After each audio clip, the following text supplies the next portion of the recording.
Ramazan ayıdır, insanlar iftar süfrələrini bəzəmək üçün bazarlara üst tuturlar.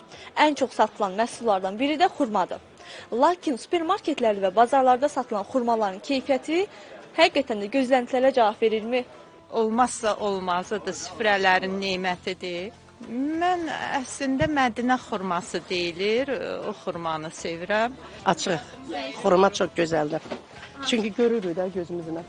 Yeyib baxırsan, görürsən. Hazırda paytaxtın müxtəlif bazarlarında xurma çeşidləri kifayət qədər genişdir. Bu məhsullar əsasən İran, Səudiyyə Ərəbistan, Birləşmiş Ərəb Əmirlikləri və digər ölkələrdə ixal olunur. Qiymətlərə gəlincə isə İrandan gəlir paçka xurmalar, onların qiyməti aşağıdır. 2 manata, 2.50-yə, 3-ə. Paçka xurmalar alarkən gərək onu çıxardıb salafanın altına baxmaq lazımdır. Görə içərisində xarab olmayıb, ya yaş olmayıb, əzilməyib. Tunis xurması var, 3 manata, kiloluğu var, 6 manata.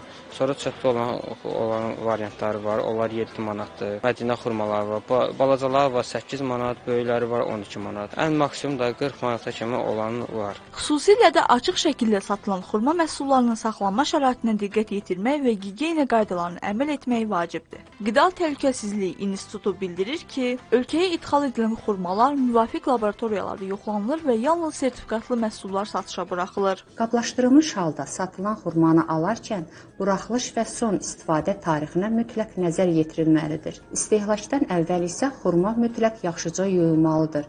Belə ki, məhsul açıq şəkildə satıldığı zaman toz və kənar hissəcik, hətta mikroorqanizmlərlə asanlıqla sirayətlənə bilir. Belə olan halda isə həmin məhsulları yumadan qəbul etmək orqanizmə zərər verə bilər. Xurma Ramazan ayında iftar süfrələrinin əvəz olunmaz qidasıdır. Lakin sağlamlığınız üçün aldığınız məhsulun keyfiyyətinə diqqət yetirmək vacibdir. İstehlakçılar xurma alarkən məhsulun tərkibini və mənşəyini yoxlamalı, onu düzgün saxlamalıdırlar. Ən əsası etibarlı mənbələrdən alış-veriş etmək tövsiyə olunur.